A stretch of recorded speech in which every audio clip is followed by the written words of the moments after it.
Congress party ने बात करी है इंक्लूसिव पॉलिटिक्स की कि ये देश हम सबका है, दिल्ली हम सबकी है, सबको समान अधिकार मिलने चाहिए, सबको रोजगार मिलने चाहिए, महिला सुरक्षा होनी चाहिए, दिल्ली में साफ पानी हो, दिल्ली में साफ सफाई हो, जो कूड़ों का ढेर बना हुआ है अलग अलग इलाकों में कोई देखने वाला नहीं है। लोग ये कहते हैं कि जो शीला दीक्षित वाली दिल्ली थी, जो कांग्रेस वाली दिल्ली थी, वो बहुत ही खूबसूरत दिल्ली थी। आपने शीला जी का नाम लिया। शीला जी ने ही एमसीडी को 3 हिस्सों में बांटा था। बीजेपी ने फिर से एक कर दिया या केंद्र सरकार ने फिर से एक कर दिया है और ये कहा है कि सत्यानाश हो गया था एमसीडी का। नहीं, देखिए ऐसा नहीं है। जब शीला जी ने ये मॉडल लेकर आए थे कि 3 एमसीडीज होंगी, तो उनका दिमाग में एक ही इंटेंशन था कि उनको डिसेंट्रलाइजेशन ऑफ पावर करना। आपका वोट परसेंटेज भी लगातार कम हुआ है। 5 साल पहले जब चुनाव हुए थे तब आपके करीब 30 पार्षद एमसीडी के अंदर थे। उसके बाद विधानसभा के चुनाव हुए, लोकसभा के चुनाव हुए, आप लोग तो लगातार नेगेटिव जा रहे हैं। पहले फाइट होती थी बीजेपी और कांग्रेस की, ठीक है। फिर ये नए लोग आए, इन लोगों ने अपने नए मॉडल को प्रस्तुत किया। इन्होंने बहुत बड़े वादे किए, व्यवस्था को बदल देंगे। व्यवस्था तो बदली नहीं। आम आदमी पार्टी कहती है कि कांग्रेस खत्म है और बीजेपी आपको सीरियसली नहीं लेती, तो नंबर्स कैसे आएंगे आपको? कांग्रेस जो है अंडरडॉग का काम कर रही है और निश्चित रूप से हमारे अच्छे चेहरे इस बार चुनाव लड़ेंगे। शीला जी के जाने के बाद आप दिल्ली के अंदर कोई ऐसा चेहरा नहीं बना पाए, क्या ये कमी आपको अखरती है? नहीं, ऐसा तो नहीं है कि कांग्रेस पार्टी के पास चेहरे नहीं है। भारत जोड़ो से भी फायदा होगा। मैं तो राहुल जी की इस भारत जोड़ो यात्रा को तपस्या के रूप में देख रही हूँ। मैडम, आपकी एक कमेटी बनी है, पोल पैनल कमेटी 40 लोगों की, इसमें जगदीश टाइटलर जी का भी नाम है। इस पर बीजेपी को आपत्ति हमेशा रहती है। देखिए, ये तो पार्टी का निर्णय है। पार्टी ने निर्णय लिया है तो कुछ सोच कर ही लिया होगा।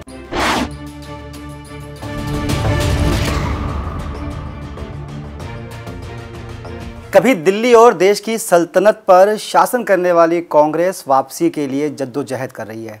गुजरात और हिमाचल के साथ राजधानी दिल्ली की 250 निगम सीटों पर भी इस बार चुनाव है और ऐसे में कहा जा रहा है कि कांग्रेस के सामने करो या मरो की स्थिति है।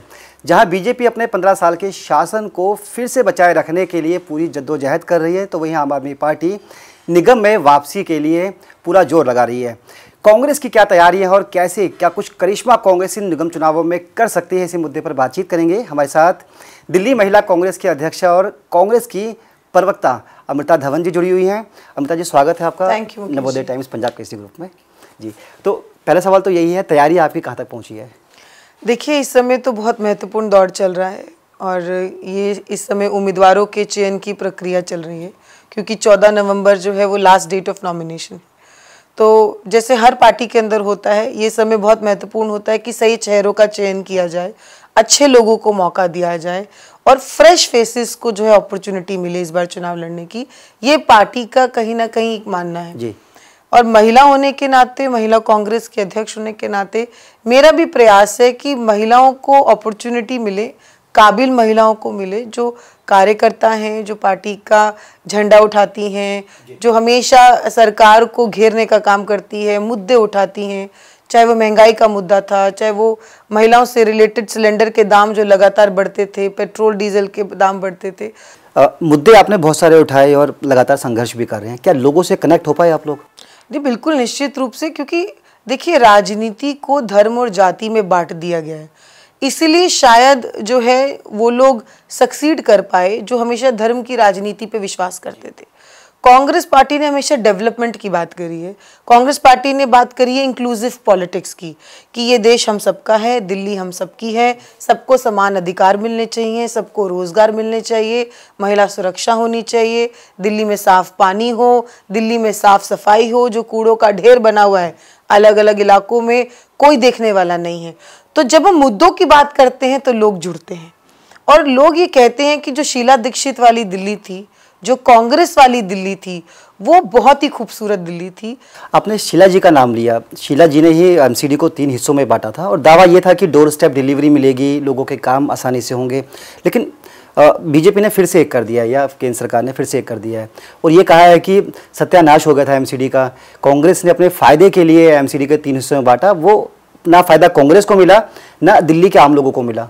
नहीं, देखिए ऐसा नहीं है। जब शीला जी ने ये मॉडल लेकर आए थे कि 3 एमसीडीज होंगी, तो उनका दिमाग में एक ही इंटेंशन था कि उनको डिसेंट्रलाइजेशन ऑफ पावर करना है, कि पावर जितने नीचे लोगों तक जाए, वो उनका प्रयास था और वही उनका इंटेंशन था।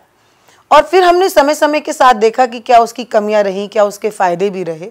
आज अगर भाजपा ने अपने वेस्टेड इंटरेस्ट के लिए उसको एक कर दिया है तो कोई बात नहीं। हम लोग एमसीडी में बस ये चाहते हैं कि एमसीडी जो सर्विसेज देती है वो पूर्णतः रूप से लोगों को मिले। क्या अगर एक करने से मिलेगी तो बिल्कुल करना चाहिए, कोई दिक्कत नहीं है। लेकिन ये वेस्टेड इंटरेस्ट से लिया गया डिसीजन है, ये पॉलिटिकल डिसीजन है, इसमें जनता का कोई हित नहीं किया है बीजेपी ने, अपने हित के लिए उन्होंने इस एक को किया गया है। लेकिन मैडम आपका वोट परसेंटेज भी लगातार कम हुआ है।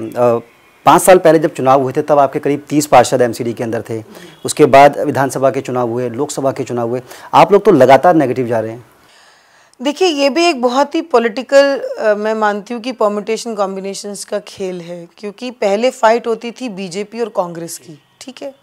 फिर ये नए लोग आए, इन लोगों ने अपने नए मॉडल को प्रस्तुत किया, इन्होंने बहुत बड़े वादे किए व्यवस्था को बदल देंगे। व्यवस्था तो बदली नहीं, खुद केजरीवाल और उनके मंत्री और उनके जितने संतरी और विधायक हैं वो बदल गए, वो भ्रष्ट हो गए, वो जनता से दूर हो गए।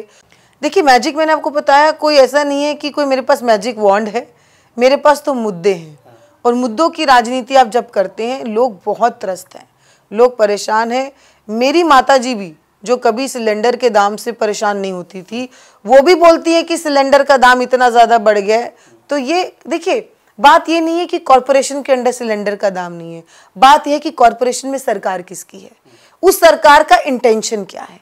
आप देखिए कभी दिल्ली में आपने ऐसे देखा है कि सफाई कर्मचारी सड़कों पर हैं, काम ठप करके बैठे हैं सिर्फ इसलिए कि उनको वेतन नहीं मिल रहा है। 2-2 महीने, 3-3 महीने, 6-6 महीने अगर आप और मैं काम करें और हमें महीने के अंत में वेतन नहीं मिले, क्या हम अपना घर चला सकते हैं? ऐसी वो सफाई कर्मचारी है जी। लेकिन आम आदमी पार्टी कहती है कि कांग्रेस खत्म है और बीजेपी आपको सीरियसली नहीं लेती, तो नंबर्स कैसे आएंगे आपके पास? देखिए ब्लेम, राजनीति इज ऑल अबाउट दिस। राजनीति में तो होता ही है कि आप दूसरे को कम ही एस्टिमेट करते हैं, कभी आप अपने प्रतिद्वंदी को ओवर एस्टिमेट तो करते नहीं है। कांग्रेस जो है अंडरडॉग का काम कर रही है और निश्चित रूप से हमारे अच्छे चेहरे इस बार चुनाव लड़ेंगे, फ्रेश चेहरे चुनाव लड़ेंगे। हमारी कोशिश है, पार्टी को हमने भी अपील किया है कि नए चेहरों को मौका दिया जाए, क्योंकि लोग कांग्रेस को वोट करना चाहते हैं। लोग सिर्फ 7-8 साल में इन लोगों से तंग आ चुके हैं। लोग ये जानते हैं कि एक मॉडल जो दिल्ली में बेचा, वो मॉडल पंजाब में भी जाकर बेचा। आज पंजाब में देखिए क्या स्थिति हो चुकी है। दिल्ली में आम आदमी पार्टी के पास अरविंद केजरीवाल एक बड़ा चेहरा है, उनकी ताकत भी वही है। आपके पास ऐसे चेहरे नहीं हैं। शीला जी के जाने के बाद आप दिल्ली के अंदर कोई ऐसा चेहरा नहीं बना पाए, क्या ये कमी आपको अखरती है? नहीं है कि कांग्रेस पार्टी के पास चेहरे नहीं है। कांग्रेस पार्टी ने 15 साल दिल्ली में शासन किया है। हमारे जितने भी पूर्व मंत्री रहे हैं वो सब अपने अपने इलाकों में बहुत गद्दावर नेता हैं, आज भी हैं। तो आप ये नहीं कह सकते कि कांग्रेस पार्टी के पास चेहरे नहीं है। जीत कोई नहीं पा रहा। आप जिन मंत्रियों की बात कर रहे हैं, 0 सीट है आपकी, दोनों बार आपकी सीट जुड़वाई है। देखिए ये तो एक बहुत बड़ी चुनौती है। ये मैं तो कह ही रही हूँ कि हम लोग पहले डायरेक्ट फाइट थी, अब ट्रायंगुलर फाइट हुई है, और ट्रायंगुलर फाइट में भी आपने अहम मुद्दों को छोड़कर आपने उस तरीके की बात करी है जिससे आप कहते हैं ना कि पॉपुलर मेजर्स, पर वो कितने दिन चलेंगे? ये झूठ की राजनीति। देखिए सब्सिडी तो शीला जी भी देती थी, ऐसा तो नहीं है कि इलेक्ट्रिसिटी पे सब्सिडी नहीं देते थे हम लोग। आम आदमी पार्टी ने क्या किया? आम आदमी पार्टी ने तो सब्सिडी को थोड़ा सा बढ़ा दिया। तो आप जिस मॉडल को गलत कहते थे, आप शीला दीक्षित के सब्सिडी मॉडल को आम आदमी पार्टी कहती थी कि ये बिजली कंपनियों का जेब भरने के लिए किया जा रहा है, तो आज आप क्या कर रहे हैं? बीजेपी कहती है कि हमने दिल्ली में काफ़ी काम किए हैं म्यूनसिपल कॉर्पोरेशन में। आम आदमी पार्टी कहती है दिल्ली को कूड़े का पहाड़ दिया है।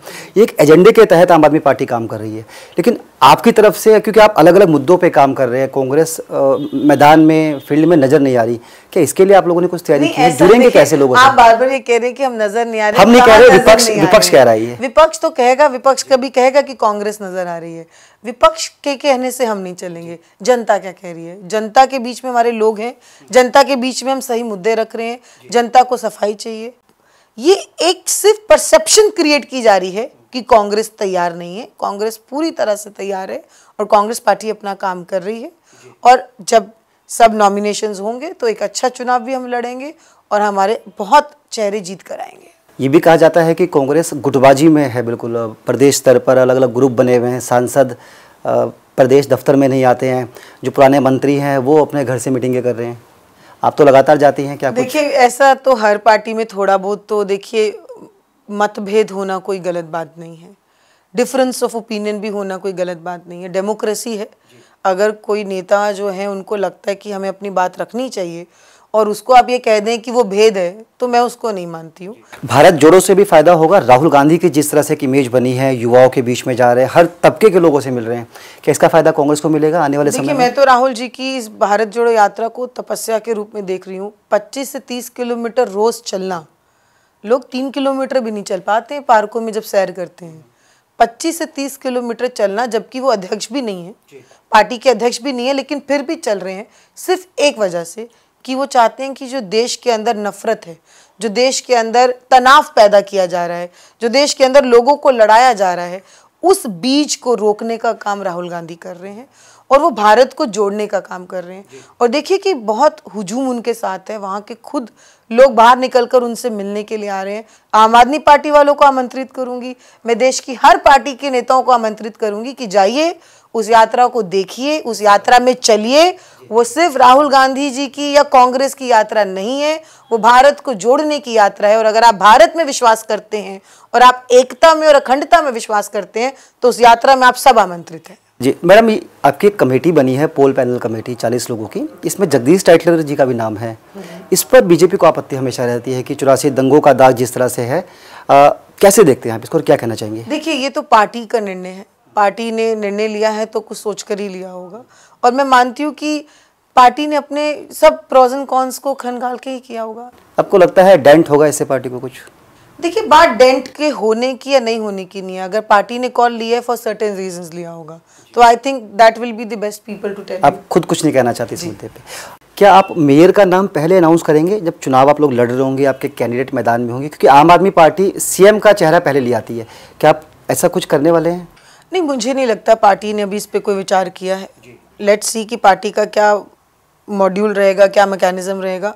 अभी तो चयन हो रहा है, एक बार टिकटों का चयन हो जाए, उसके बाद जिस तरीके से पार्टी डिसाइड करेगी कि किसी नाम के साथ लड़ना है या मुद्दों पर लड़ना है या पार्टी के नाम पर लड़ना है, that party will take its call. इसी से जुड़ा हुआ है, क्या आप चुनाव लड़ेंगी या सिर्फ लड़वाएंगे? मैं अपनी महिलाओं को चुनाव लड़वाऊंगी और मेरी बहुत सारी कार्यकर्ता हैं महिलाएं जिन्होंने बहुत मेहनत करी है, मुझे उम्मीद है कि उनको मौका मिले। चलिए, बहुत बहुत शुक्रिया बातचीत करने के लिए। तो ये थी दिल्ली प्रदेश महिला कांग्रेस की अध्यक्षा अमृता धवन जी। फिलहाल इस पेशकश में इतना ही, मुझे दीजिए इजाजत, नमस्कार।